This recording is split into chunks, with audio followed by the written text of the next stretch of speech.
Aku tidak akan pernah lupa pertama kali aku melihat gadis itu. Saat itu pertengahan Oktober dan cuaca sangat dingin saat itu. Dinginnya udara serasa menggigit kakiku yang tidak memakai alas kaki. Bau asap memenuhi udara. Aku mematikan rokokku, bersiap untuk kembali ke dalam. Aku bisa merasakan ada sesuatu yang bergerak dari sudut mataku. Tetapi ketika aku menoleh, ternyata tidak ada apapun. Aku merasa seolah-olah seseorang atau sesuatu sedang memperhatikanku. Aku berpikir aku pasti lelah karena bekerja seharian dan mulai berhalusinasi. Aku berbalik untuk membuka pintu depan dan naik ke atas untuk beristirahat di kamar. Tetapi kemudian rasa dingin menusuk tulang punggungku dan aku tahu ada yang tidak beres. Aku melihat kembali ke tempat yang aku rasa ada sesuatu. Aku tidak melihat apapun. Tetapi aku seperti merasakan ada sesuatu yang hadir di tempat itu. Tubuhku mulai menggigil. Dan kemudian aku memutuskan untuk bergerak perlahan mendekati tempat itu. Saat aku mendekati kegelapan, wujud seorang anak kecil mulai terlihat semakin jelas. Aku tidak bisa melihat wajahnya. Aku hanya melihat senyum jahat dari gigi busuk yang menguning. Sebuah jaket hitam gelap menutupi sosok itu. Rambut hitam panjang dan lurus mulai dari atas kepalanya sampai ke pinggang.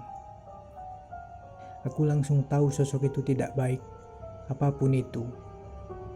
Lengan kiri anak itu perlahan terangkat dari sisinya dan menunjuk ke arahku.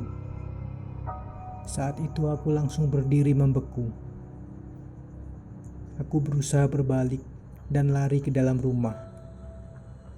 Tetapi kakiku tidak mau bergerak sedikit pun. Aku terjebak di tempat itu. Senyumnya semakin lebar dan anak itu mulai bergerak ke arahku. Kegelapan jiwanya mulai menguasaiku dan aku tidak bisa apa-apa lagi selain putus asa. Tiba-tiba aku melihat bayangan pemandangan paling mengerikan yang pernah aku saksikan. Puluhan anak disiksa, dipukuli, dan dibiarkan mati di ruangan yang gelap gulita. Hanya ada satu lampu yang bergoyang di atas kepala mereka. Mereka meringkuk, menempel di dinding. Punggung mereka menghadap ke cahaya. Lengan menutupi kepala. Beberapa terbaring tak bernyawa di tanah. Yang lain gemetar ketakutan, menangis, dan memohon agar siksaan itu segera berakhir. Seorang pria bertubuh besar berdiri di dekat mereka, memperhatikan mereka sambil memegang sebuah rantai berkarat. Dia menggertakkan giginya saat dia menarik lengannya untuk memukul gadis di depannya. Saat rantai itu hampir mengenai tubuh si gadis, aku merasakan pemandangan memudar. Dan aku langsung kembali ke halaman depan rumahku, menatap ke dalam kegelapan. Aku melompat mundur karena takut apa yang akan terjadi padaku. Tetapi aku tidak melihat anak itu lagi. Logikaku menyuruhku untuk lari. Tapi ada sesuatu yang membuatku ingin berdiri di sana sedikit lebih lama lagi. Mungkinkah gadis itu adalah gadis yang sama yang aku lihat di dalam bayanganku?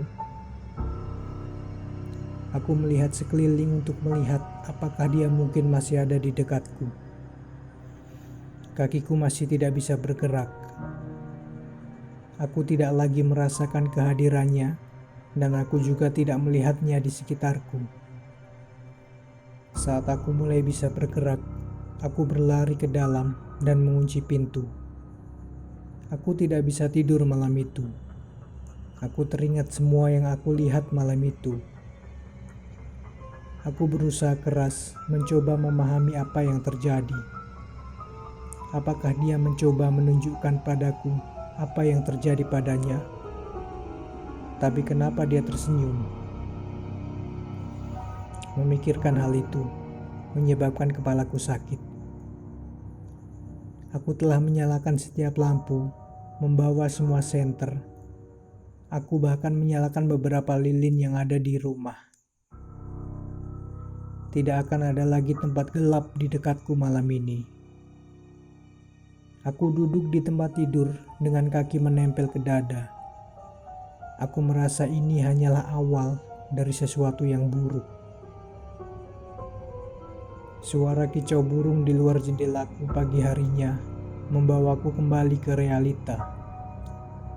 Nyanyian mereka membuatku sedikit melupakan teror yang terjadi semalam. Dengan hati-hati, aku meletakkan satu kakiku di karpet lantai kamar tidurku. Begitu aku yakin semuanya aman, aku mulai berdiri turun dari tempat tidurku. Itu adalah malam terpanjang yang pernah aku alami. Jam menunjukkan pukul 6:07. Aku seharusnya berangkat kerja pukul 8. Tetapi tidak mungkin aku bisa berangkat hari ini.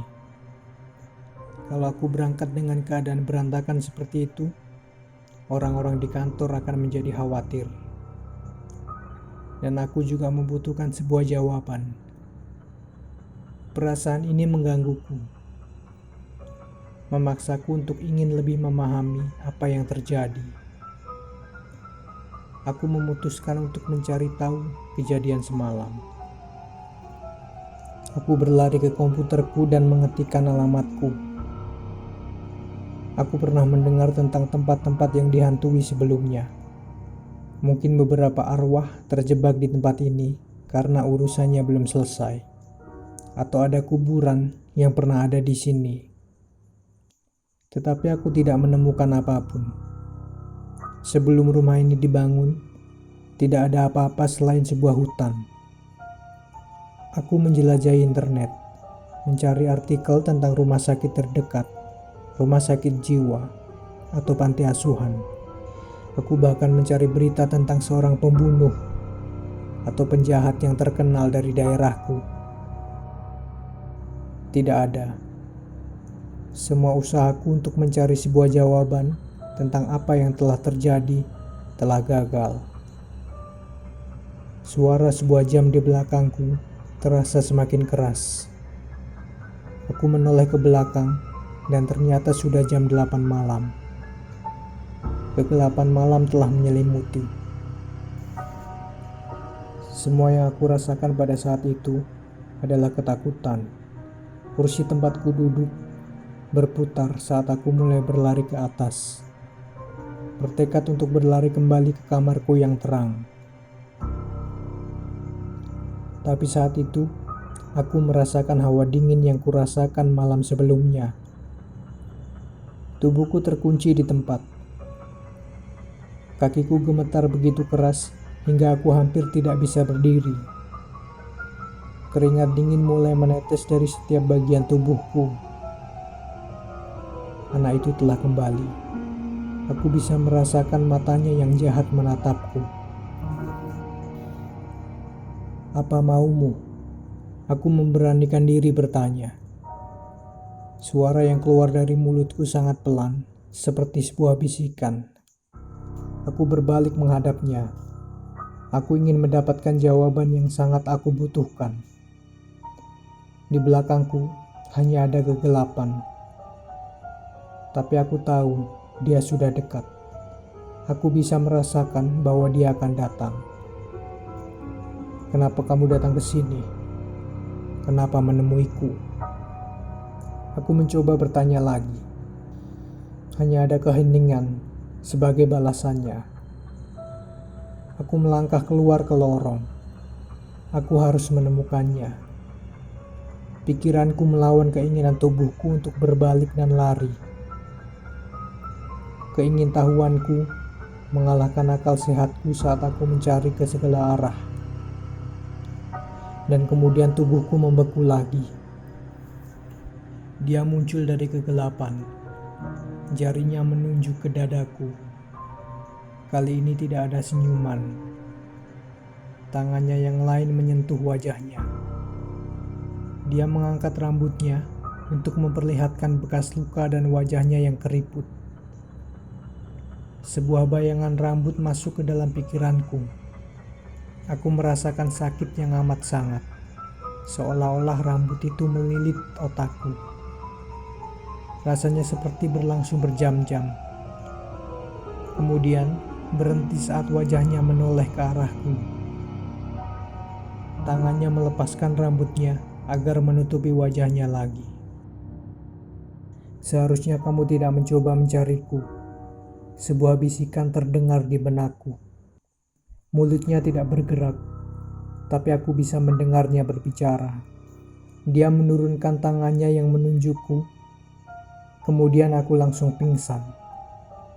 Aku sudah lepas dari pengaruhnya, tetapi rasa sakit itu masih begitu kuat sehingga aku hampir tidak bisa bergerak. Aku tidak punya pilihan selain membawamu padanya, katanya lembut dan mulai tersenyum. Aku mendongak untuk melihatnya, tetapi dia sudah pergi. Kata-katanya masih berdengung di udara.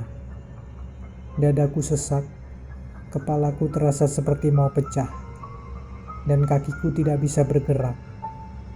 Aku mulai merangkak kembali ke kamarku. Dadaku yang sesak membuatku kesusahan merangkak ke kamarku. Akhirnya aku sampai di kamarku. Aku menggunakan seluruh energiku yang tersisa untuk menutup pintu kamarku. Aku menendang pintu itu agar tertutup. Aku mendengar suara pintu tertutup sebelum kepalaku jatuh kembali ke karpet. Dan semuanya berubah menjadi hitam. Gadis itu menampakkan diri dalam mimpiku malam itu. Tetapi setiap kali aku mencoba untuk melihatnya, dia akan bergerak menjauhi pandanganku. Kamu seharusnya tidak mencoba melihatku. Nanti dia akan marah, bisiknya. Dia mengulangi hal yang sama berulang kali. Tetapi aku tidak bisa untuk tidak mencoba fokus padanya. Bahkan melawan rasa takut, aku berusaha melihatnya untuk memahami siapa atau apa dia. Aku terbangun dengan wajah berlumuran darah kering. Lidahku berdenyut sakit. Aku pasti menggigitnya ketika aku jatuh di kamar. Aku sangat lelah. Mungkin sedikit dehidrasi. Rasa sakit terasa di seluruh tubuhku. Cahaya lampu di kamarku terasa menjadi sangat terang saat aku membuka mata. Aku tahu aku butuh bantuan seseorang, tetapi aku tidak tahu harus pergi kemana. Satu-satunya hal yang masuk akal bagiku pada saat itu adalah pergi ke kantor polisi untuk melaporkan kepada mereka apa yang telah terjadi. Mungkin mereka bisa membantuku menemukan seseorang yang bisa membantu dengan hal-hal semacam ini. Aku bangkit dari lantai dan berganti pakaian. Mataku hampir tidak bisa fokus, dan tubuhku hampir tidak bisa bergerak. Tetapi entah bagaimana, aku berhasil masuk ke dalam mobil. Aku tidak dapat memberitahu kalian bagaimana aku sampai di kantor polisi. Aku bahkan tidak dapat mengingat jalan mana yang aku ambil atau seberapa cepat aku jalan. Begitu aku tiba, aku bergegas untuk memberitahu siapapun yang mau mendengarkan apa yang terjadi. Apa yang dikatakan gadis itu kepadaku, dan bagaimana aku akan lenyap jika aku melihat kegelapan lagi. Ternyata itu adalah sebuah kesalahan besar. Polisi hanya menatapku saat aku menjelaskan hal itu. Mereka memaksaku masuk ke sebuah sel kecil dan lembab sampai ambulans datang untuk membawaku ke rumah sakit. Aku mencoba beberapa kali dengan cara yang berbeda menjelaskan apa yang terjadi agar mereka sadar bahwa aku tidak gila, tapi tidak berhasil. Paranoid, berhayal, bahaya bagi diri sendiri, dan orang lain. Mereka menggunakan istilah-istilah medis ini untuk mencoba meyakinkanku bahwa satu-satunya ancaman bagi hidupku adalah diriku sendiri. Aku tahu para staf meledekku saat mereka lewat kamarku. Mereka tidak akan percaya pada sesuatu yang begitu mengerikan. Aku berhasil tertidur setelah berjam-jam menggeliat tidak nyaman di tempat tidur. Tetapi itu tidak lama. Aku tersentak bangun ketika aku menyadari mereka telah mematikan lampu di kamar. Rasa dingin itu kembali padaku seperti penyakit yang tidak diinginkan.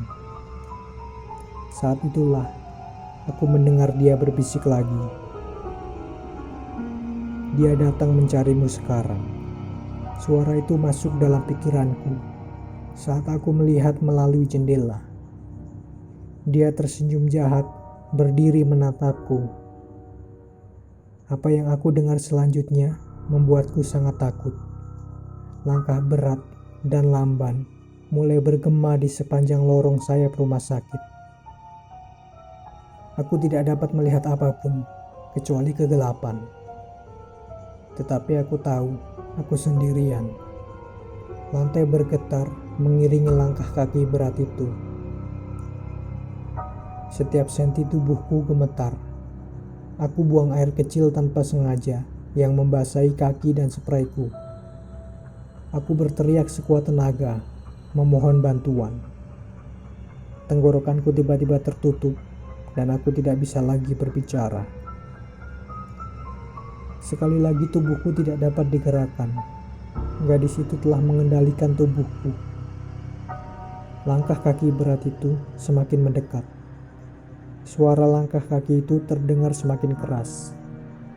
Aku melihat sekilas rantai besar berkarat yang melingkari dua tangan yang cukup besar. "Kamu kenapa?" Lampu di dalam kamar berkedip-kedip, membutakan mataku sejenak. Dua perawat muda bergegas ke sisi tempat tidurku. Mereka datang untuk melihat apa yang terjadi. "Mereka ada di sini," kataku dengan suara serak. "Mereka datang untuk membawaku." Mereka berdua melihat sekeliling dengan cepat sebelum saling melirik. "Tidak ada orang di sini selain kamu." Perawat yang berbicara itu terdengar kesal. "Sekarang tidur lagi." Aku mencoba memberitahu mereka apa yang terjadi, tetapi mereka tampaknya tidak tertarik dengan apa yang aku katakan. Mereka meledek dan berjalan keluar ruangan, mematikan lampu saat mereka pergi. Aku berteriak sekeras yang aku bisa sampai mereka menyalakan lampunya kembali. Mungkin itu membuatku tampak lebih gila. Tapi aku tahu pada saat itu, apapun yang aku lakukan, mereka tidak akan mempercayaiku. Bahkan pada kegelapan yang samar-samar, aku masih bisa melihatnya. Tersenyum, menungguku dikelilingi oleh kegelapan, sehingga dia bisa membawaku untuk selamanya. Aku menolak untuk menyerah pada teror mereka, tidak peduli resikonya. Makhluk mengerikan itu menunggu kesempatan untuk membawaku dari dunia ini. Untungnya sekarang, aku dipindahkan ke ruangan yang terang selama 24 jam. Aku tidak akan pernah diselimuti oleh kegelapan lagi.